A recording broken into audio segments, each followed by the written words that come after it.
G'day listeners, welcome. Another week is over and it's another week to focus on here at Bar Karate, the sailing podcast. My name is Jordan Spencer. I'm very excited to be here with my good friend Mr. Nick Bice. Where are you, Bicey?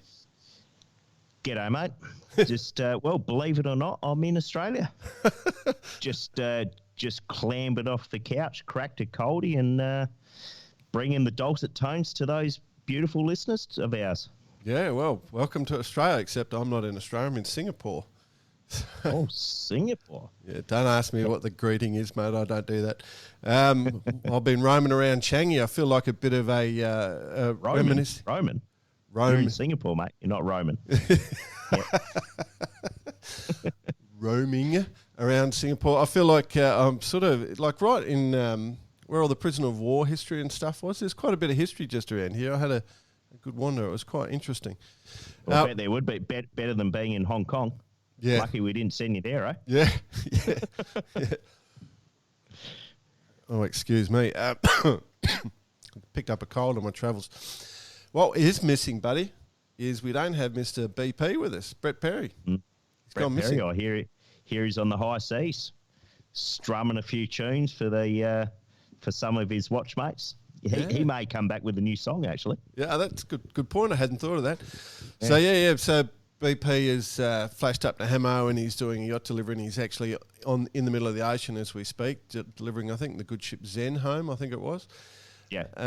He did run around madly and talk to a bunch of people and get some interviews with them, just to, quick sort of vox pops, just to see what they thought about Hammo. So we've done a little bit of that. What can I ask? Do we know what time of day that was, or evening, for that matter? You'll be able to tell. End of regatta as well. So. Yeah, at the end of the regatta. That's right. So, no, he was pretty professional about the whole thing. It was good. So, yeah, we're sort of going to have to soldier on without him. We haven't got a special guest this week because we've got a lot to get through. So we're going to talk a fair bit. So we might just roll into it. Can I just say something about the special guests? Yeah. Holy shit, man. How good have they been? It's been unreal. I think it's definitely one of the areas of the podcast that we'll keep concentrating on and getting good feedback. And the guests love it. The listeners love it. So, as we said last week, if anyone has any ideas or anyone in particular they want to get on, just drop us a line and we'll try our hardest. Yeah, somebody like that hasn't been recognised even, someone that has a really cool story. Just to tell you how keen the guests are, we've realised we've sort of been a little Aussie-centric in terms of the guests. So we reached out and next week's guest, which is Nick Dana, who he's done everything basically. We'll talk about him next week, but he was already here this morning, ready to go. He's a week early. His Skype call could cost him a bit. Yeah. Just waiting online for a week. And the other thing to think about is BP said, he's rolling through Hammo and, the Bar Karate hat on. He's just saying, I'm here with Bar Karate. And he said, 100% hit rate. Everyone's into Bar Karate, mate. It's crazy. Yeah, love it. It's cool. And we'll actually discuss that a little later in this segment, how we think we can even broaden our scope. Oh, yeah. Well, speaking of that, I went to the Changi Sailing Club as well, just incognito Bar Karate through the bar, see what happened. No response. Yeah. So we haven't got deep into Singapore. All right. Let's go into our first one. So pretty exciting week this week if you're into the Olympics. We had the test event at Enoshima. So Enoshima is basically a small island on the east coast of Japan, just a bit south of Tokyo. It's where the Olympics are going to be sailed next year. Basically, if you think of Enoshima, it's essentially in a big bay and the island's right up against the landmass, so it's effectively that, and not generally a windy place. You been there, boss? No, never been to Japan, I must admit. Definitely high on the list to get there at some point. Yeah. I kind of haven't sailed there, to tell the honest truth. I've been snowboarding, but haven't sailed there. We had the test event. We're not going to go through all the results and just sort of bore you with that, but there's a couple of points that we wanted to talk about. The racing was pretty tough from what I've heard. The last day was on the last day of racing when they had, I think, 5 medal races, they only got one done because there was no wind. Drifter, right? Yeah. And it sort of looked like it dropped out through the week. They had a bit of wind at the start and then it sort of faded away. It looked like a gradient breeze and sea breeze were fighting, and it was just getting worse and worse through the week. But there are 2 standout teams, I think, to discuss. I think the Poms were the overall winning nation, but there was great cross-representation through most of the results. The 2 standout teams, though, first off, one is our team, the 470 men's, Belcher and Ryan. They have been dominant in the 470 for so long now, and then obviously in the previous generations before with Pagey and a mental blank. So in saying that, what is Matt Belcher going to do after winning, well, put it this way, if he doesn't win gold in Tokyo, or Enoshima for that matter, it'll be quite disappointing. In saying that, he has made a career out of sailing a 470.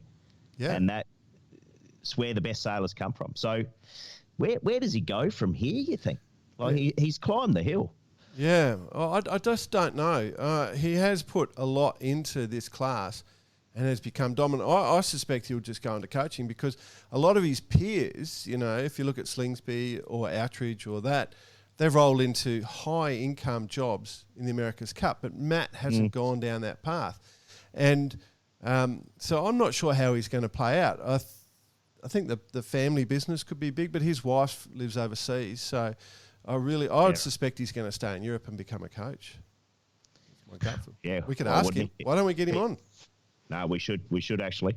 Yeah. And I mean, he's learned from the best as well. He's had some of the best coaches going around, and he would be an absolute superstar in that role. He had dipped his toe in the water when the Oatleys put the Cup campaign together. That's right. Originally, and that kind of just fell along the wayside and straight back into the 470s and been dominant ever since, and dominating for years and years. So let's hope he gets up at this time next year.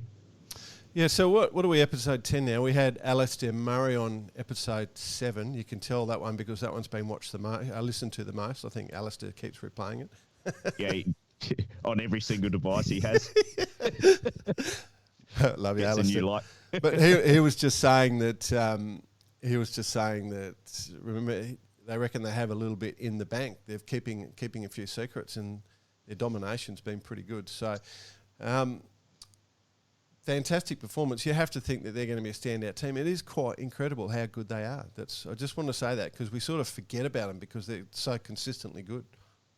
Yeah, absolutely. And I was just reading today, they said they tried a few new things this week after just coming off the back of the World's win.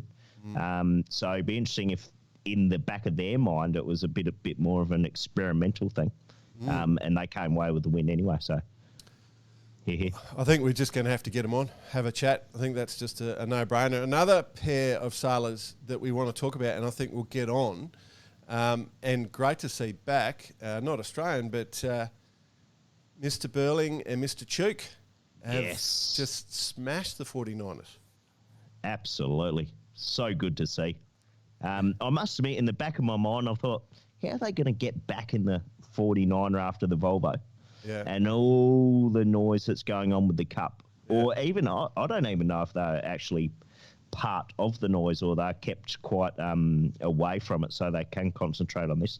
But for New Zealand sailing, for inspiring young kids, this is absolutely it. Back in the day, say all your top Whitbread sailors out of the New Zealand, let's face it, they were dominating back in the day. They're the ones who inspired the young kids coming through, and they're the ones who inspired Pete and Blair, and that's what Pete and Blair are doing now. They're inspiring the kids to come through, not only in New Zealand but the rest of the world.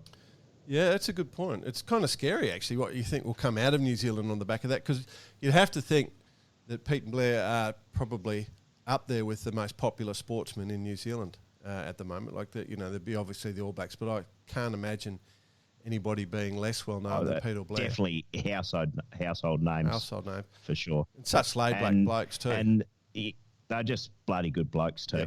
Yep. Yeah. It's hard for an Aussie to say that anyway, but I'll give it to them. They are good blokes, and we've been lucky enough to have a few beers with them at a few different times, and a few chats.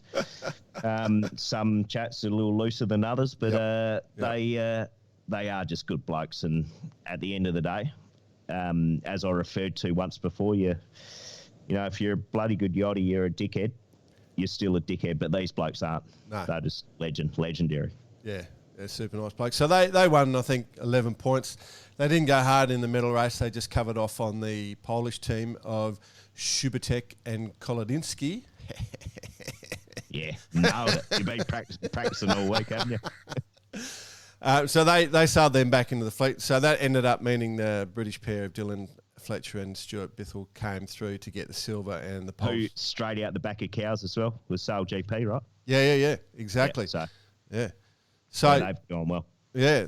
Well, I guess the thing I'm interested in, we've touched on that they're good boats, so Pete and Blair are great guys. How are they going to do the Olympics? Like, they've got so much going on. So they roll out of the Volvo, right, and it's taken them a good 6 months to get back into form, one would have to think. And then they got to go right back and get into the America's Cup, because the America's Cup boat will launch pretty much in the next week or two. Mm-hmm.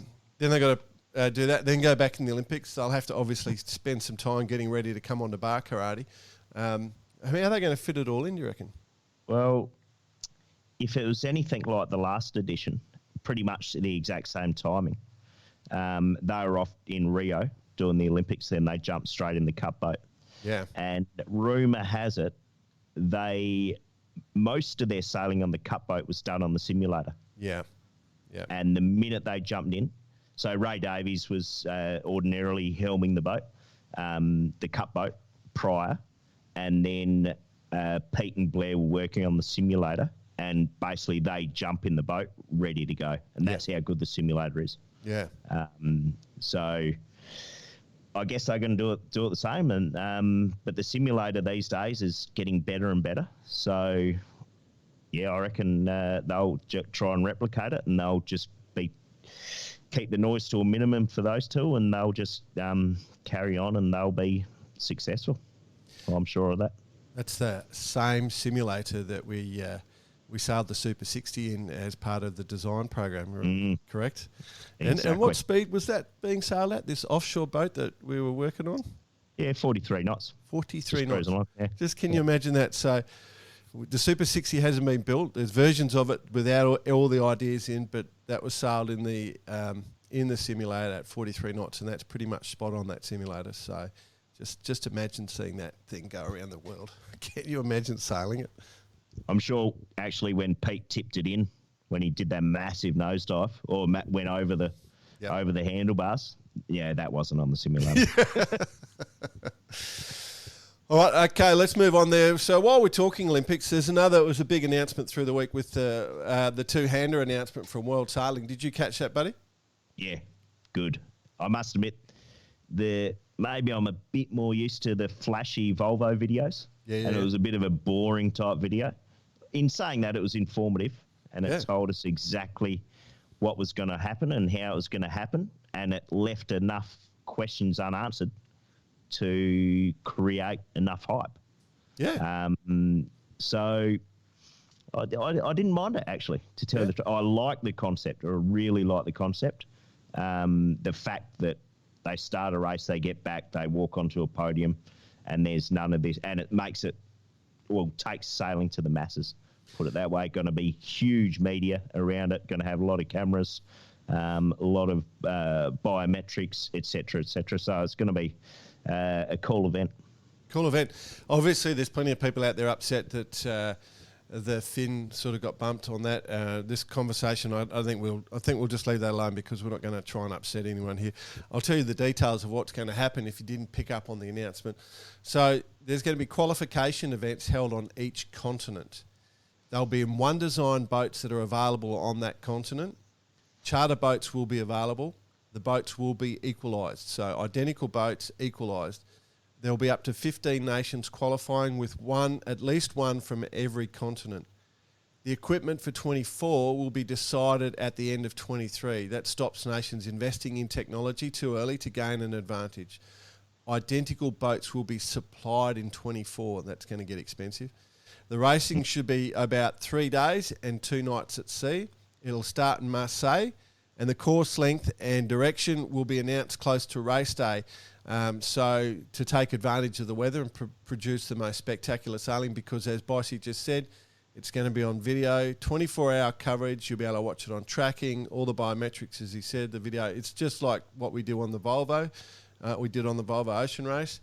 And I don't know if you picked this bit, Bossy, there's a virtual event running in concurrently. Simultaneously, exactly. Yep. You'll be able to, everyone can race. Love it. We'll put a bar karate team in. Oh, geez, everyone's no one will enter then. Left, right, foot, nah. What?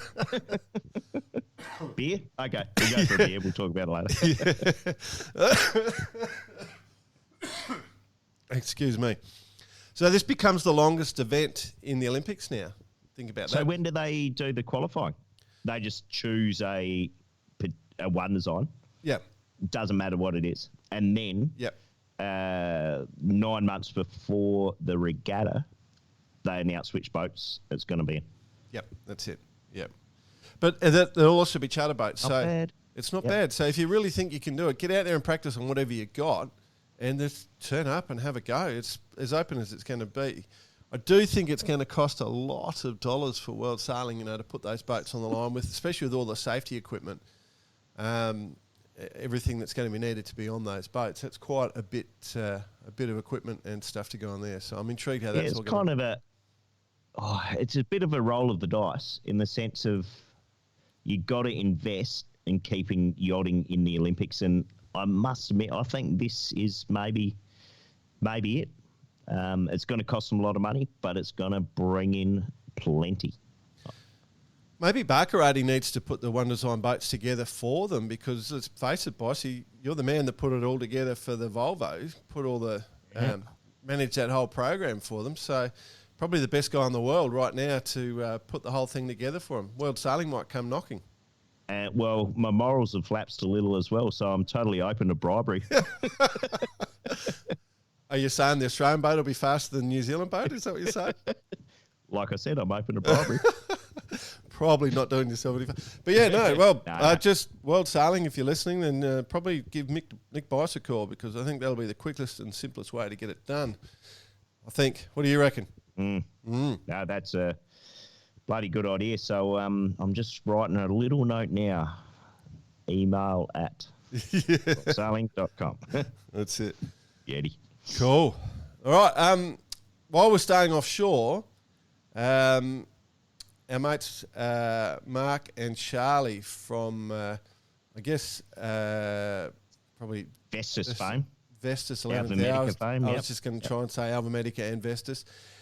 They're out there sailing on the old Hugo Boss. They've bought the Boss, Hugo Boss, from Alex Thompson, and they've got it out on the water, all signed up for their new team. But they're also building a new boat. So that's a bit of news it's good to see those guys getting around. Yep. So we do know now that there's several new boats being built for the next edition of the Ocean Race. Yep. As for what the total number is going to be, who knows? But we definitely know that there's 3 or 4 in build or about to be in build. And then how many will be converted that are going to be competing or that are currently being built now. Who knows? So it's shaping up to what's going to look like a pretty cool event. And the boats will be, if you're building a boat specifically for the Ocean Race that hasn't been designed and built for the Vendée, I would say it's going to be vastly different. So it'll be interesting to see what these guys are coming up with. Yeah, well, their new boat's Verdier design, isn't it? It's under construction already. Yeah. So we have a fair idea what she's going to look like. Well, who knows? Because there's a bit of sailors' input coming into it as well. For sure, the hulls and that's a given. We kind of know what that's going to look like, but what is it going to look like on deck when you're going to be sailing these boats with 5 or 6 people? But it's going to be a whole lot different to the new Hugo Boss, put it that way. Yeah, a whole lot different to that one, for sure. Obviously, 11th Hour Foundation is behind these guys, and I'm pretty certain Roy Disney Jr. was behind the transfer of the ownership of this new boat, or the old Hugo Boss to the boys. You got any insight on that? No insight, but what I will say, Roy Disney would be a fantastic guest to have at some point in time. On Barcarati? I was lucky enough to spend a bit of time with Roy previously, and top bloke. And as we mentioned several episodes ago, he was behind the successful rescue of another competitor in the Transpac earlier this year, which I'm sure he has a good story, but he's got a whole lot of good stories about yacht as well. Yeah. So he'd be a fantastic guy to get on. So let's go and do that then. We've put down a whole list of people while we're together over this last week, and we've got quite a few people, and I think Roy Disney would be a pretty cool one for most people. Of course, if you object to that, just send money, because that's how we know you're not happy. Well, no one's sent any money yet, so everyone's rolling with us. Everyone's rolling with us. Well, speaking of raising some funding, you and I have been having a lot of chats. So we're working, because we're going to obviously do some merch just for fun. We don't expect to make much money out of it, but we thought people dig it as long as it was cool. So I've come up with this really cool, as you know, we won't give the deets, but I've come up with this really cool idea of sailing pants that just take it to another level. And I think you're pretty impressed with the idea. No, yep. I just need to go sailing. Yeah. Check them out. And then we were just trying to come up with different taglines. I think we mentioned that quite a few editions ago, that we're going to come up with different taglines. I'm not sure if this is a good one or a really bad one. Well, it's been endorsed by what they call the Commander-in-Chief. So we're thinking making sailing great again could be one of the Barcarati taglines. So if you object to that, again, send money. But we might do that. But beyond that, beyond merch, we are thinking men, boss. There's no doubt that we are probably bordering on geniuses. And when you hear this next idea, ladies and gentlemen, I think you'll all agree. We're driving along in the car in Malaysia, across the vast plains of Malaysia, trying to work out all these different ideas of what you can do with palm oil. And it's extracted from the nut of the tree, I found out, boys. That's what they do. Oh, yep. Good going. Yeah. Bravo. So I think they squeeze the nuts.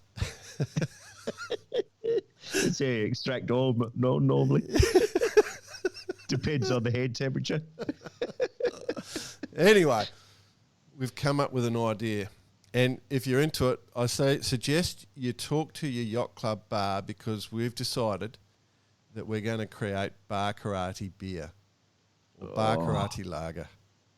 Can you imagine? It's such a ball tightener, I've got to tell you. It is. It is. And this is genuine, so genuine. We came up with it last week, and we got a meeting on. You've got a meeting on Thursday, haven't you? You're going to be there. On Thursday. Yep. Correct. So Barcarati lager is on the agenda. So the process, we're going to meet to discuss. We're pitching it to a major brewery. We expect a good hearing, because one of the major breweries has already approached us to sponsor us, believe it or not. So we're going to flip that whole discussion around and go back and let's say, can we do Barcarati beer? Because to us, that's worth more than anything. So a Barcarati lager or an ale, whatever we decide. And then the program that we agreed on, Bice, was that we'll go to the breweries and just go through a program of taste testing. We want to make sure that it has the Barcarati stamp of approval. Everything's going to be tasted and tested. Absolutely. It's going to be an 8-year testing process. No, I think what we need and what we want is, well, let's go back one step. What is Barcarati? It's the acts you perform using your hands, showcasing what you did on the racetrack. Yep. In the bar after sailing. And that's obviously done with a beer in hand. Correct. But it has to be a nice beer. And this is what we want. Yep. So we're going to find the best beer we can. We're going to put the Bar Karate label on it. This is our big plan. And we want to introduce it into every yacht club in Australia to start with. Yep. And that is how we're going to start creating the Bar Karate empire. Love it. So what we discussed was it's all about the taste test, basically. Yeah, it's about it's just an excuse for us to go and get free beer, and hopefully we find the right one for our friends. So what we agreed was that it had to be an easy beer to knock down after a hard day on the water. That was the conclusion. Not too bubbly, not crazy, just that good quenching beer for after a hard day on the water. After a bit of salt encrusted eyebrow, just a hot day out on the water, just something nice and cool and easy to drink. None of this kind of fruity stuff that's getting out there these days. Just a nice, smooth beer. Yep. Yeah, I think that's it. So we're pretty fired up about this one. I suspect most of you listening will go, "Oh, that's a good idea." We actually genuinely think this has some legs. So, for all the mucking around we do on this show, we actually genuinely think this has some legs, and we're actually going to pursue it and try and get it up there. It may be, they may humour us and just put out, a couple of thousand cases or a couple of hundred cases with our logo on it. That's enough, mate. That's exactly. I could just get one case. I know. With Bar Karate on it, and I'm happy. Yeah, I know. I'll be dining off that for years. Oh, you want to have a drink of my Bar Karate beer? But can you just imagine walking into a yacht club and there's on tap, mate? How life would be? How much fun would that be? Yeah, absolutely. Well, then we would have to do a Bar Karate tour to all the yacht clubs in Australia. Oh, God. They just keep coming. Stop it. Beer tasting nights with Bar Karate. Yeah. Love it. Oh, love it. We may have had too much fun together over the last week. That could be the problem.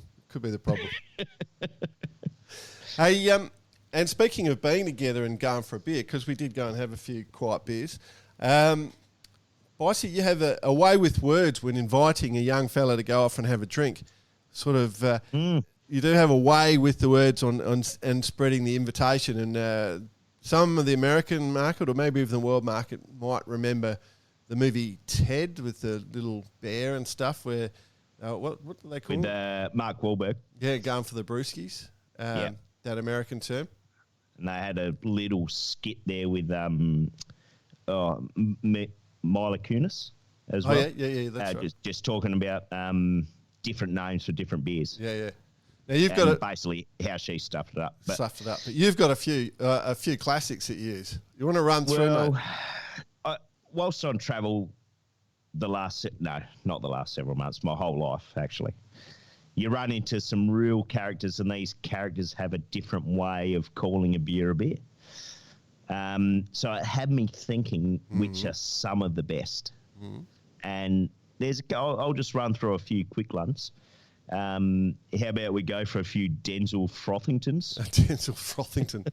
I need like a little tag that's just boom, boom, chish. I did have that. The David Hasselhoff. Oh, he'd had a few in his time. And being the movie buff you are, Jay, you'll love this one, the Big Lebowski. Oh, that is a great one. The Big Lebowski. Go for a Big Lebowski. Getting back to Eastern State, we'll go a few Robert Downey Schooners. Oh, yep. Macaulay Cold ones. Yeah, we won't go any further with that one. The Michael Bublé. Don't mind that one. The Malcolm Forex. Oh, yep. And here's one for you, Banana Benders, the Jonathan Thurstons. No one in the world will get that one. There's a few people that pick that one up. Or Schooner McGavin. Schooner McGavin, yeah. And here's one for another one for the Aussies, the Tracy Tinshaws. Tinshaws. The Coldy Horns, and finally, let's finish it off with the Margot Frothies. Margot Frothies, there you go. Yeah. So, yeah, that's if you're wandering past, just say, do you want to come for a Margot Frothy, a Tracy Tinshaw, a Joe Grogan? There's plenty out there, and we love them, actually. Given going a little bit back to kind of bar karate, and one thing we spoke about last week that we just decided on is essentially our brand book is no brand book. Correct. We're just going to allegedly plagiarise as much as we can, and just run just different taglines here and there, limited editions. So we'll just keep adding to the list for when we hit the shelves. Cool. Yeah, so a bit of fun when you're going for a beer. Just send us what you think on that one. We've got a bit of an idea of updating the logo as well, so we'll throw that up on the Facebook page to see if people like that, because we sort of created a beer logo. We've got a little bit excited, haven't we? Yeah, geez, we got a lot of beer talk this week, haven't we? Very little sailing talk, a lot of beer talk. Perhaps but we'll put the new logo up. Let's say logo version 1. Yeah. And we'll put that up on the. We'll use that as our calling card for now, and then we'll just continue to rip off as many other logos as we can in the world. Allegedly. Allegedly, yeah. Cool. Very cool.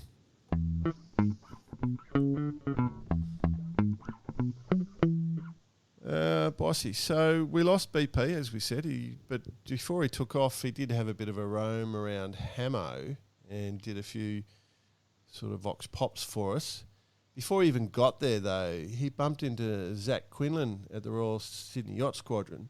He was a team member of that new World Sailing Champions League event, and he did a bit of an audio with that. I'll just let everyone have a listen. Yeah, thanks, Jordan. So basically, just to continue with the theme of walking the dock, I was getting ready to leave to go up to Hammo, and I was at the Royal Sydney Yacht Squadron. I was walking around. I happened to bump into Zach Quinlan. Those of you who do know Zach Quinlan, he's just got back from Switzerland. G'day, Zach. How you going? Good, thanks. So, Zach, let us know exactly what you got up to over in Switzerland. So I was in Switzerland for the Sailing Champions League. They were having their final event for this year. And that was with David Chapman, wasn't it? Yes. So it was Dave Chapman, Finn Alexander, and Charlie Alexander on the boat with me. Bit of a strange story for you. You basically went over on holiday in Europe and got called up at the last minute to compete in this event. Just give us an idea quickly on the actual event, what it means to the squadron, yourself, and obviously and the team. So it was a bit of a last-minute plan. I was over there, as you said, for a holiday, and I got a call up to join the team in Switzerland for the final event. The team had competed previously at the Oceania Championship for our National Sailing League, which was held That's the Australian Sailing League, yep. Yes, that's the Australian Sailing League. That was held a few months back at the squadron on our Elliott Sevens. So the team competed there and they won. And then they were given a wild card to the final event in Switzerland. And that's what you competed in. So you just happened to be in Switzerland, and the team obviously wasn't the original team, but you got the call up from Chapo, assuming? Yes. And then all of a sudden you find yourself competing in a World Championship type event. Yes. So it was very last minute and pretty exciting to get the call up. Yeah, right. So just quickly on the event, you obviously went in the event not expecting too much, I suppose, and then all of a sudden you find yourself leading or going well in the regatta. And how far through the regatta did you realise that you possibly had a chance of winning? It was probably on the final day. We'd had some mixed results on the third day of racing that put us in fourth, but with three other teams very, very close behind us. So it really wasn't until Flight 17, which was our 17th race as well, that we realised that we were in the finals and had a shot at getting there. Well, it sounds like an absolute dream come true for the team. Obviously, the squadron are very, very proud of you all. And, from Australia and from Bar Karate, we're very, very proud of you as well. So thanks for your time. And it was good to bump into you on the walk on the dock. Yeah, thanks very much. Good on you. Cheers. Yeah, good on you, BP. That was a good get. So for those who don't know, they had the World Sailing Champions League. Boss, did you get to look at this at all, mate? Are you familiar with it? Not as in-depth as I have with the other regattas, so I'm looking forward to your insightful knowledge once again. Oh, okay. So It sailed in 5:05s, and I coached. Yeah. No, it looked like it. So it's almost like a match racing program in a way, where you go through a qualification process. So what the scenario looked like for the Sydney team, the Royal Sydney Yacht Squadron team with Zach, there was that they just sort of scraped into that final. So you go into the final with no points. Okay, so it doesn't matter what's been achieved beforehand. So you just get the best 4 teams going to the final. So the Sydney Yacht Squadron team won. German team came second, and 2 Danish teams came third and fourth. But if you go and look at the results, the Sydney team got a 4th and then a 1st and a 1st. The German team got 3 seconds. So obviously that's 6 points tie, and then. Yeah, so it was a tiebreaker to decide it. So it must have been quite a bit of stress in that little event, just rolling into that. So, yeah, good on them. Good on them. I didn't actually know it existed, I hate to say. That was a new one for me. But it looks like all those sort of teams that do all that training on those sort of Elliott Sevens, match racing and all that sort of stuff, got a few other avenues to go. A bit like the old Hardy's Shield or Hardy's Cup days, if you know what I mean. Back in the day, such great programs that they're running all around Australia for this sort of stuff. And the more and more that these young guys and girls can get out there and take it to the world stage, the better. So keep it up for all those people listening who are part of those programs. It's good work. Yeah, exactly right. And also, because a lot of the youth boats now, sort of our people are too big for, so they've got to have another pathway, and these sorts of boats are working out for them. And of course it transitions to a higher quality of yacht sailing, and of course now we've got the double-handed event at the Olympics, so it's looking good there. So it's a good pathway, congratulations. And Sydney really is a hot spot of the training that's going on down there, so congratulations.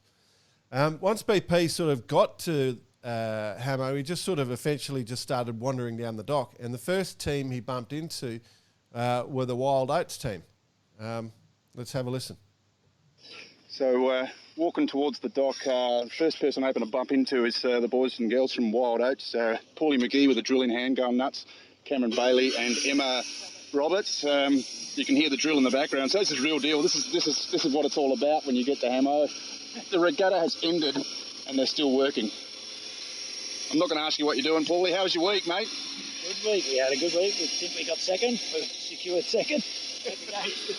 That's a drill in the background. I told you, Barkarati doesn't know what's going to happen when we start this sort of stuff, so that's how it goes. Cameron, you're on board obviously as well. Did you have a good week? Yeah, it was really good. Nice to have some wind all week for a change up here. And the fleet looked pretty, obviously always good fun and hotly contested, so you came in for seconds. That's a good result against the TPs, yeah? Yeah, really good result. We also had the other 60-footers around, Chinese Whisper and the No Limit. So, yeah, it was good fun. A lot of, high fever moments around the top of islands and lots of current, as you know. Yeah, from memory, we had lots of current, didn't we? The old days with Espresso 4. We were only talking about that last night with Gardo at the Palace, mate. Oh, she's a weapon. She's a weapon, that old girl. And he's just hanging out, you know. Hey, good one, guys. Thanks for the chat. Emma, how you going? I'm good. We've had a really good week on and off the water, so everyone's very happy. The wives of Wild Oats, the Woos, have had a good week. I'm the camp mum for the red shirts, and they've all been very well behaved, so it's been a success. Oh, that's a very good point. So they've all been well behaved, so there's no stories like old times then? None that I can tell. And as I say that, I turn around and I get the typical McGee smirk. Hey guys, thanks a lot. I'm going to continue my dock walk and see who else I can bump into, catch you around, eh? Good to see you, Brett Perry. BP's found some friends. The Woos. Have you heard that term? The Woos? Yeah. Well, we had the Woxies. So I guess it's, running off the back of prior to the Woxie. Yeah. The Wowo. Yeah. The Wowo, no, that's the wives and girlfriends of the crew of Wild Oats. So that's what that was about, the Wowos. So why? Because Wild Oats 10 was the one up there, the 66-footer. So the Wowos, it's a good term. Yeah, What would the wives of Wild Oats? Wives of Wild Oats, that's exactly what it is. Hey, they should do some sort of a reality show, maybe. Oh. Just imagine it. Rico just prancing around the fruits of darkness. Just who's dyeing his hair this week? Oh, be awesome. We'll get Berkey in, the big fella. Yeah. I can't say anything. I'm laughing too hard. Tears. Oh, dear. Mate, speaking of tears of joy, you're going to enjoy this next one. BP found Tanya Kelly and Sarah Johnson from Team Spartan. Do you remember the Turn it up. This is a setup, mate. It's a setup. So I've walked a little bit further on down the track and bumped into a boat called Spartan. Now, you might remember Spartan from last week in the all-female Early Beach Race Week. I've got Tanya and... Sarah. Sarah, that's the one Jordan told me to look out for. So Jordan says hello. I just spoke to him in Singapore, yeah? Hi, Jordan. Hi, Jordan. And Tanya Kelly here, she's the owner of the boat, I believe, is correct? So last week they went over and shone in Early Beach and won the regatta, and we actually mentioned it last week, so it's nice to catch up on them this week. So how'd you go this week?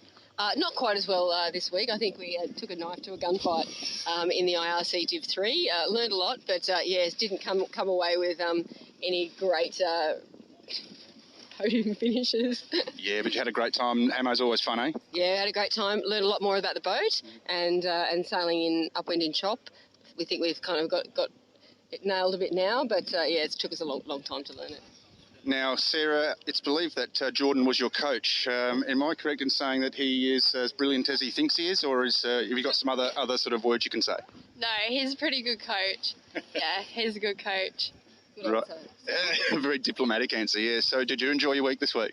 Yeah, it was really good. I think we learned a lot, and even though we didn't get the best results, we learned how to sail the boat a lot better. So it was a win for us, really.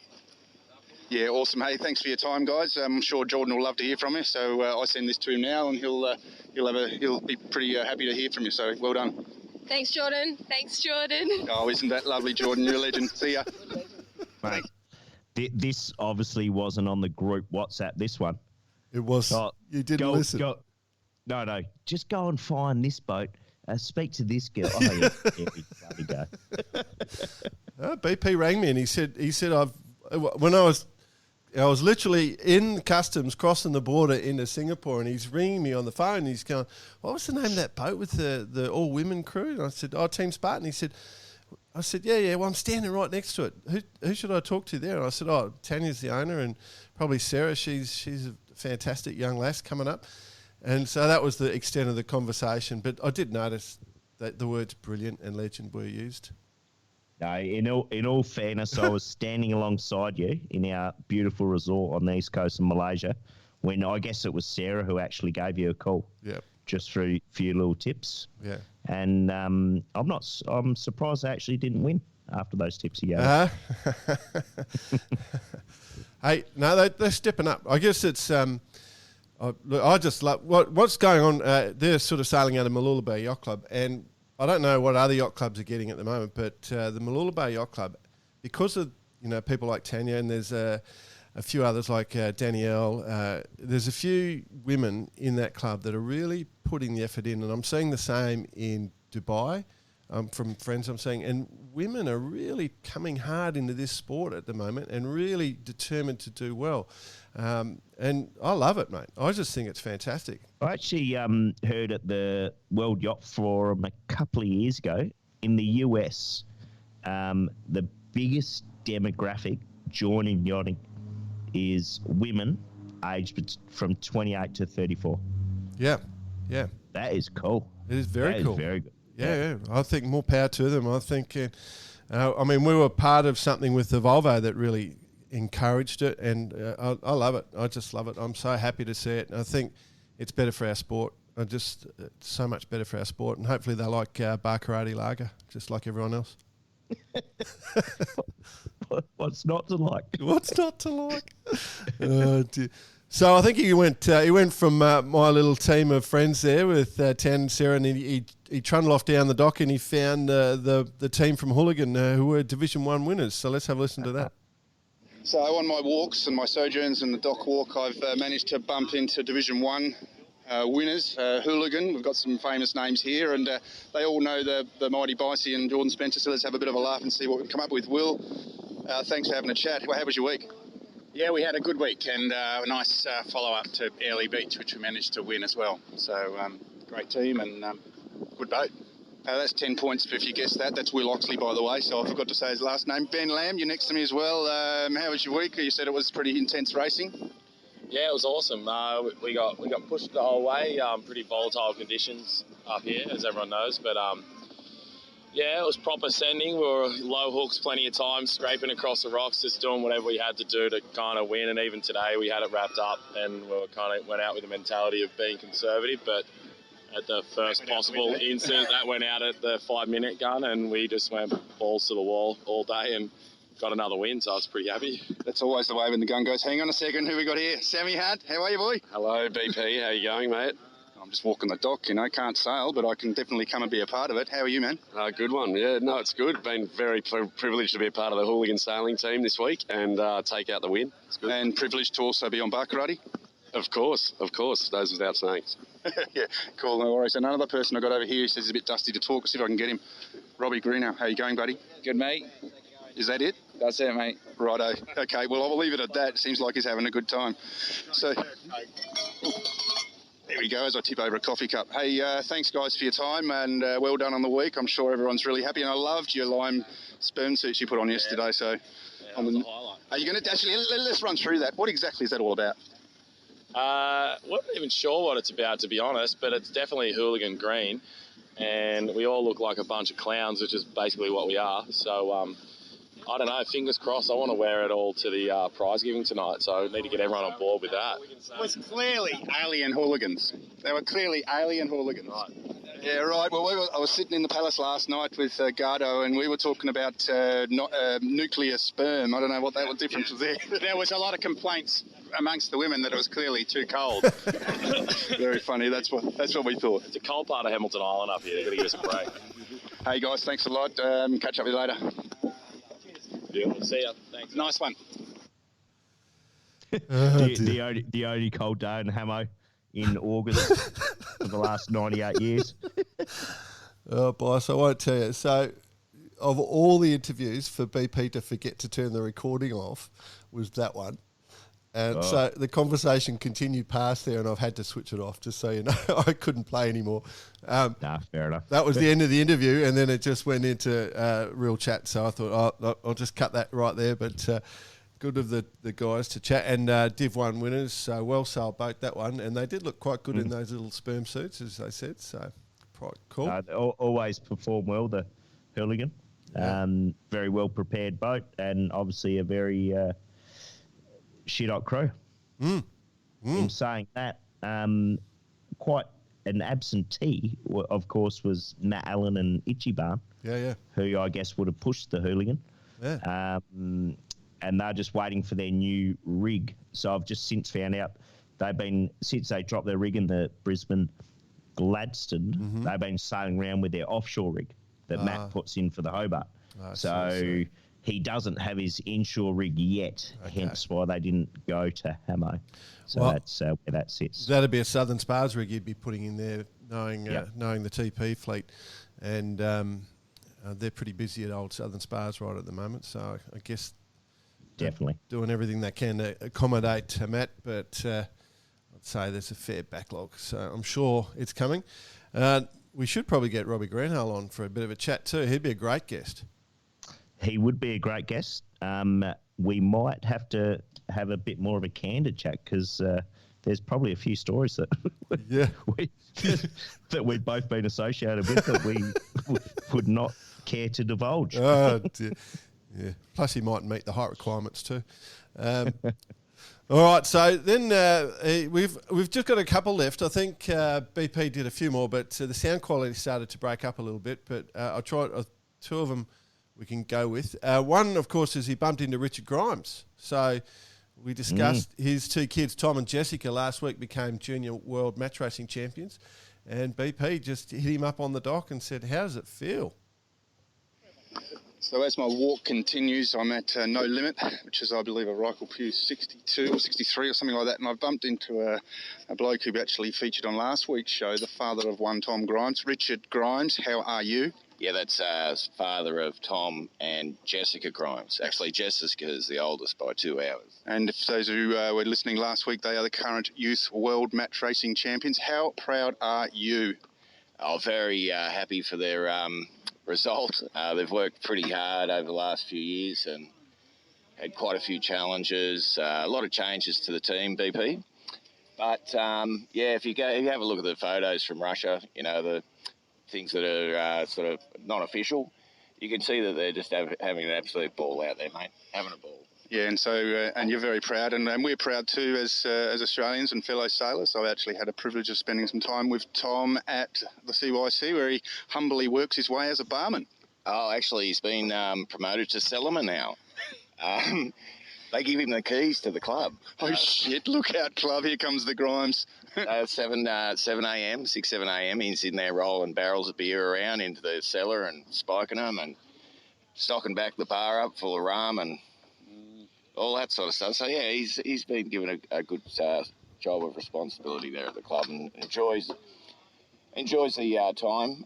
He spends down the club training, coaching with the youth development squads for Jordan and Pam Scribner and that. But they don't really like, the manager doesn't like him serving on the bar because he never gets anything done. Everyone wants to stop and talk to him all the time.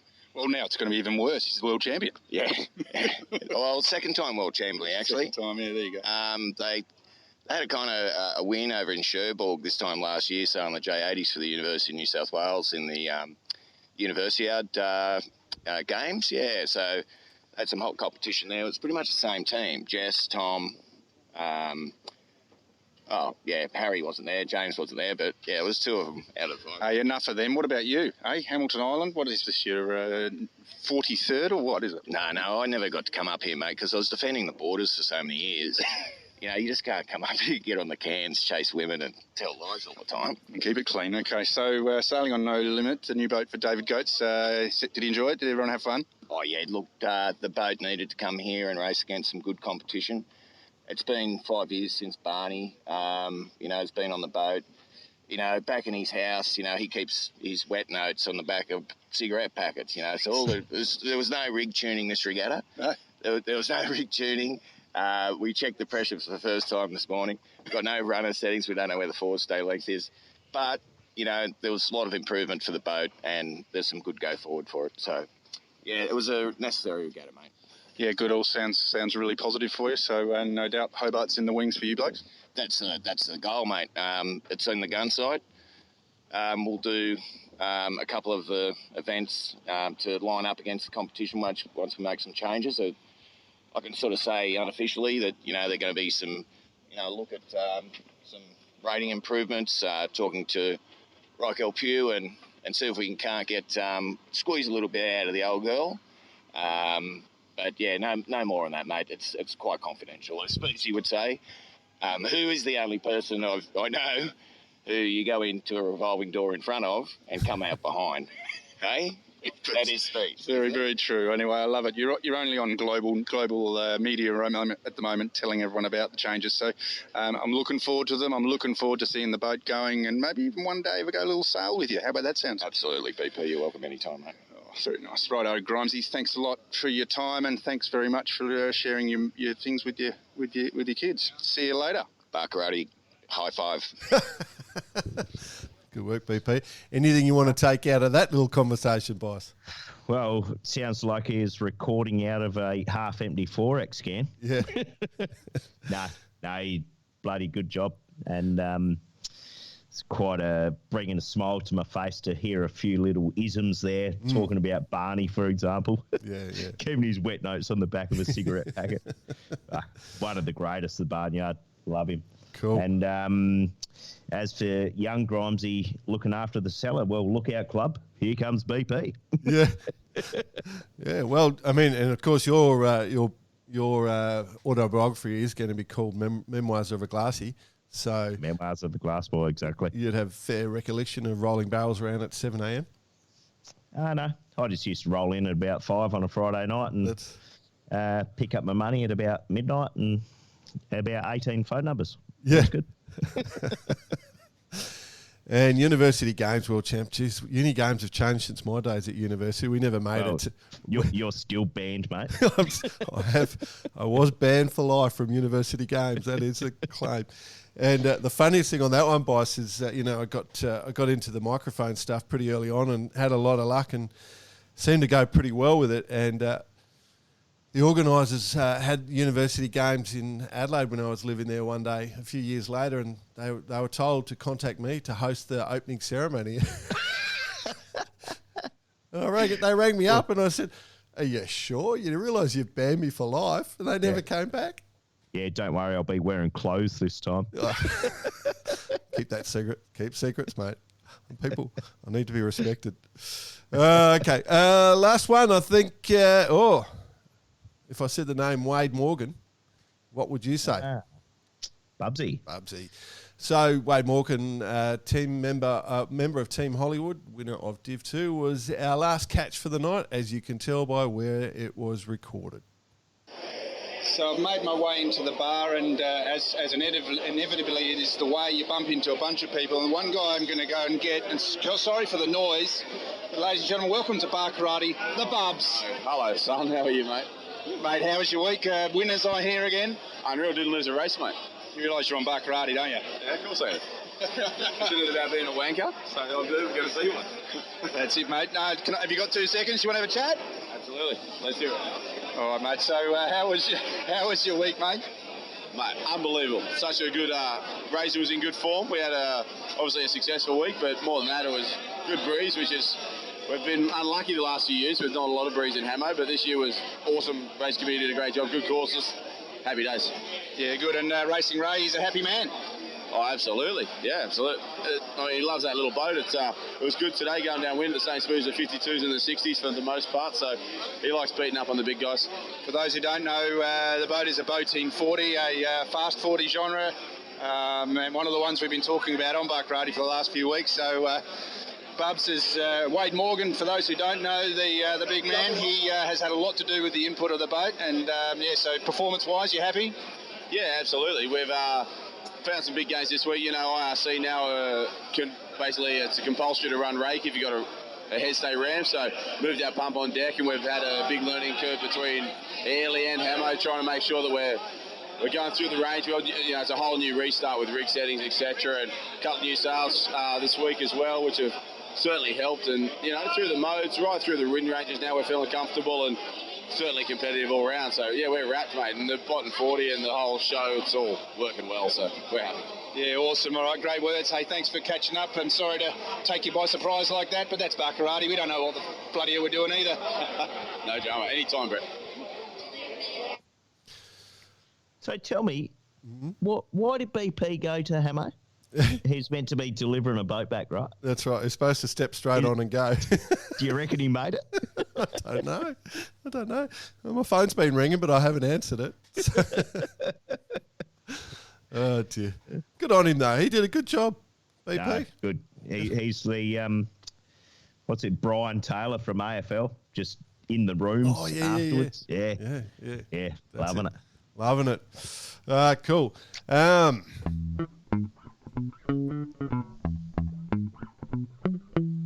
Secret Pro news, bud. Secret Pro. Well, as we discussed last week, we're only going with positive. That's Bar Karate. Yeah. We're what's our tagline? Making sailing great again. Making sailing great again. Exactly. And that. Positively positive. Absolutely. But no buts actually.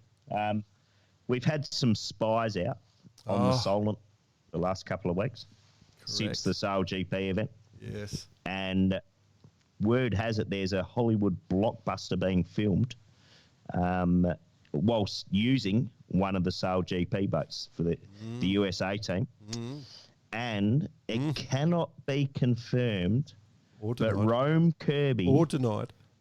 Nor denied, Rome Kirby has been witnessed to be dressed in drag, replicating Lady Gaga, Beyonce, Margot Robbie, Jennifer Lawrence, and Rebel Wilson. One of those.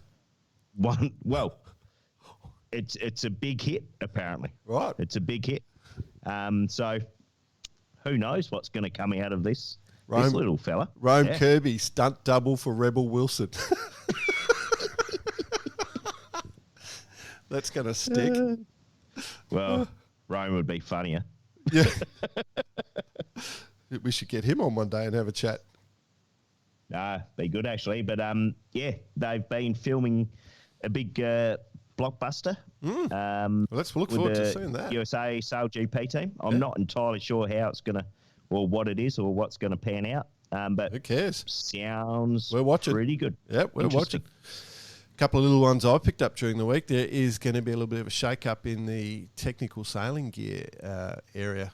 Big announcement next week. It's all good. All good. So I won't step on the companies, but keep your ears out next week. And same with the ocean race. There's going to be a little bit of an announcement next week, but I won't step on their toes. We know it for both those, but we're just going to, all positive. We don't want to destroy their negotiations and stuff. And the ocean race has been a bit grumpy with us lately anyway, it seems, at the moment. So, dear. Not grumpy, just mean.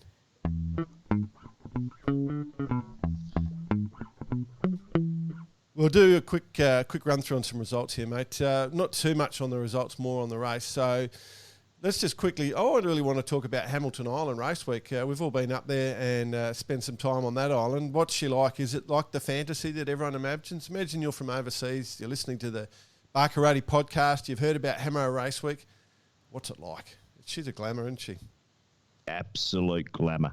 Now, just one quick little story. When I met my wife early in the courting process, I invited her to come to Hamilton Island during the week. And this was a bit of a like, whoa, this could go either way. Hanging out with all the yachties, blah, blah, blah. The morning she was flying in, a room at Qualia came up. That one of her fellow crew member had been given by one of these ex-owners. And he just said to me, your girlfriend's coming up, Bossy. Would you like the room at Qualia? So I accepted, of course.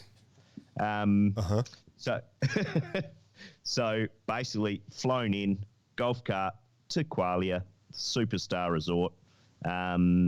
And basically since then, that's what my wife thinks I do. Just fly around the world staying in bloody resorts like that. Yeah, it's so like that, isn't it? It's so like that, if only. Superstar regatta. Superstar regatta, yeah. I mean, it's got everything. It's got, the weather, it's so warm because everyone comes up from the southern states. It's warm, It's like you're sitting there in South Australia in your thick jacket at the moment and you're up in Hammo in shorts and T-shirt. The weather's good, trade winds generally, a little bit of tide, sailing around the islands, the clarity and colour of the water. Beautiful. The island, you don't have to go anywhere. You just literally roll out of your accommodation and you're into the bar or into the racing, And then the golf buggies, everything's by golf buggy. Nothing better than getting around on a golf buggy. Absolutely. And the work the Oatleys have done there actually is quite unbelievable, and the way they've rebuilt it after the hurricane that came through, tornado, whatever we call it here in Australia. I'm a bit confused, to tell you the honest truth. That came through a couple of years ago has been even made it bigger and better. So, bravo to the Oatleys. I got a little story too. Me being it's all about jabbering, the talk.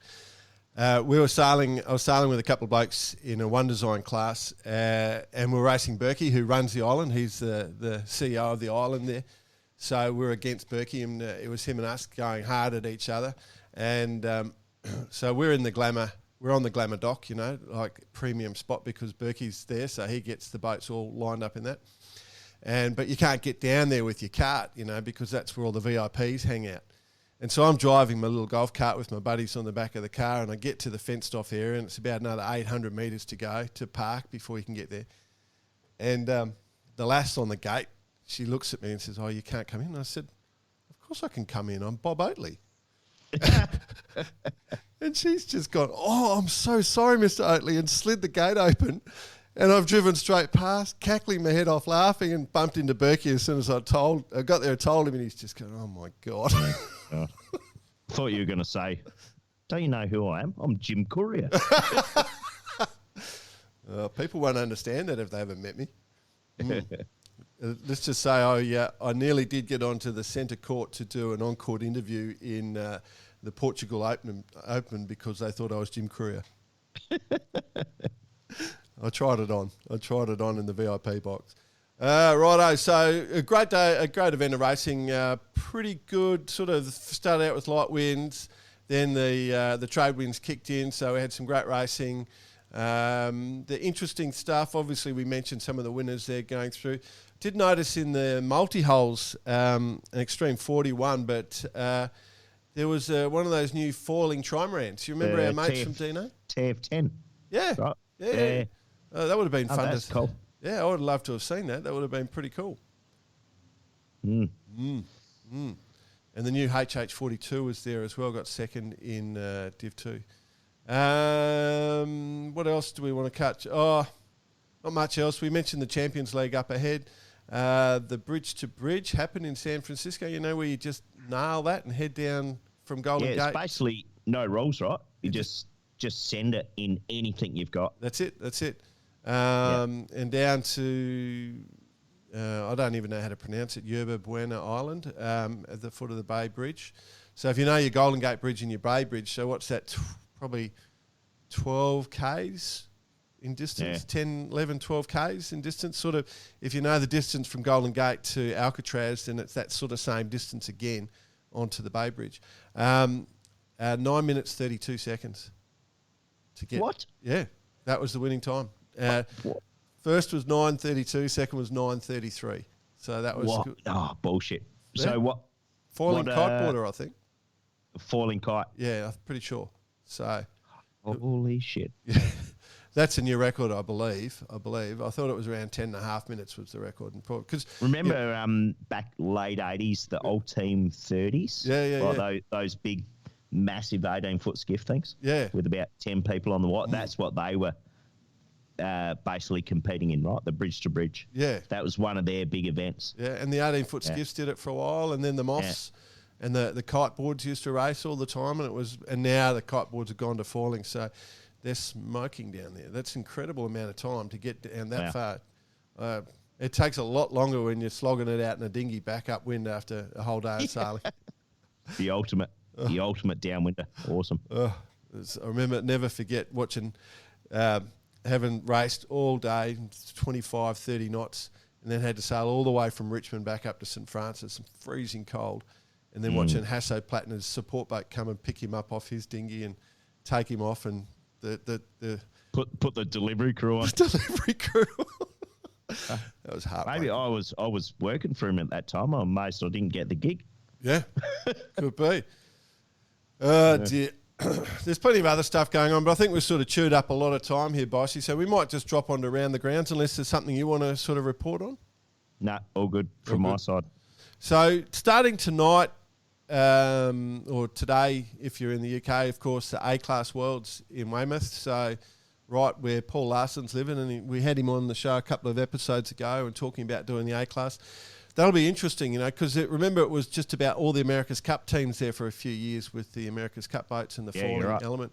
And that sort of dropped away a little bit, so it may be less intense, but there'll still be some great sailors. I wonder if Ashby will show up.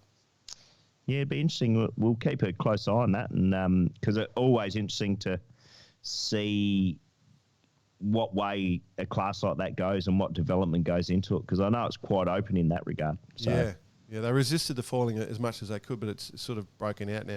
Imagine if you do go to the A class and you come second in the world behind Ashby, because that's what everyone does. You finish behind Ashby. Do you consider yourself the sort of world champion because no one ever beats Ashby? Oh, definitely. No, he's like a robot. Yep. He's like a robot, yeah. It's crazy. TP52s in Puerto Portal in Spain, starting today as well. That'll be good fun. Yeah, it's a fantastic place to sail. Great. You'd call that Puerto Portals is the Hammo of the Mediterranean. Oh. Beautiful place. Oh. Yeah. So it's worth the go. And J70 World start August 29, so in a few days. So we've got a bit to watch. We've got a bit to report on. So all those are quite interesting, I reckon. Yeah, absolutely. And we'll keep an eye on that this week. And in the meantime, we'll try and do our real jobs. Yeah. It's going well, actually, boss. It's going well. Love it. I'll put a photo up of the USafe device, it's blowing everyone's minds. If you do want to actually reach out to us, contact us via the Instagram page, hashtag Barkarati, on the Facebook page. We'll put a few quiz questions up. Remember, we have Nick Dunner locked in for next week. So he, Volvo, America's Cup, part of Newport sailing scene. He's got a lot of interesting things to talk about. We may even have a special guest along with him as well. We're trying to do the tandem on this one, which should be fun. Yes. Yes. I'd almost go tandem with. Oh no. Oh jeez. Anyway, quiz question last week was, what do Jack Black's parents do? I wasn't overly impressed. I'm not sure if people are responding to this at all. No one sent any money though, so no one obviously dislikes it. His parents were both rocket scientists. Crazy Jack Black. I found that quite interesting when I discovered that. So. Both satellite engineers worked on missions and projects such as the Minuteman missile, the Hubble Space Telescope, Tracking and Data Relay Satellite, and the Apollo Space Program. So they're obviously clever monkeys, and I suspect Jack is quite clever too. He knows what he's about. Yeah, he transitioned from Tenacious D, School of Rock, and then into a rom-com with Cameron Diaz. Yeah, he switched on. Yeah, he switched on. Oh, dear. Right, so I was trying to put another quiz question today and together, and, I do a bit of scrolling around trying to find some interesting facts when I'm pretending to work, and there's a few I couldn't put into questions, so I thought I'd just tell you. How's this for you? The Liechtenstein army went to battle in 1866 during the Austro-Prussian War with 80 soldiers. Guess how many they came back with? Liechtenstein. I'm thinking if you go on a war with 80 people, you're not going to go that well. Yeah, well, Liechtenstein, like you sneeze in your throat, mate. It's pretty tiny. Yeah. 80 soldiers went to war. How many do you bring back from a war? Have your best guess, mate. You can't get it. Oh, you'd love to bring 80 back, right? You'd love to bring 80 back, right? Yeah. It's a dream, mate. They brought back 81. Where'd they go? A strip club? Well, they befriended a friendly Austrian man along the way, and he joined into the army, and they came back with 81. You go to war, and you come back with more than you started. They definitely went to a strip club. That's got to be the greatest army in the history of the world. Imagine all the relatives, loved ones going in tears and go, oh, how'd that work? Anyway, and here's one that I found. I never actually considered this, but this is a fact. If you choose not to have children, right, which I haven't, you are, no forwarding address, you're the first person in your direct lineage to make this choice since the first organism to exist on Earth about 4 billion years ago. If you go back through your direct lineage, you're the first person in that line that has chosen not to have a child. Well, I'm sure there's a difference between choosing to not have one and actually having one. Yeah. Or not having. You know what I mean? Well, did you make any choices? No. You would swear it was all planned, but I'll tell you, nah, not one planned. Well, crap. I guess it wasn't a plan on my part either. I think women find me resistible. Yep. Oh, dear. All right, mate, and I'm going to throw out a question, just a quick one for the punters. Which is heavier, an elephant or a blue whale's tongue? Rightio. Rightio. Well, the kids have been playing Dumbo, one of the little DVD we picked up in Barleytown. Oh. So she's not that heavy, the elephant. No. If it can fly. We'll load the question onto the old Facebook page and see if people can come up with the answer. It's just a bit of interest for you. Yes. Anything else from you, mate? We're going to sign off. It's been another great week. Yeah, love it. Love talking yachting, just chatting with my mates, having a good time. Yeah, and hopefully we have the news on Bar Karate Lager by next week. Oh, bolt on her. And hopefully I can stop coughing, ladies and gentlemen. Thanks for joining us. It's been a great time chatting to you all. I hope you've enjoyed it. Let us know. And please do give us a rating, because that means more people get to listen. So that'd be cool. Speak to you next week. Go in peace.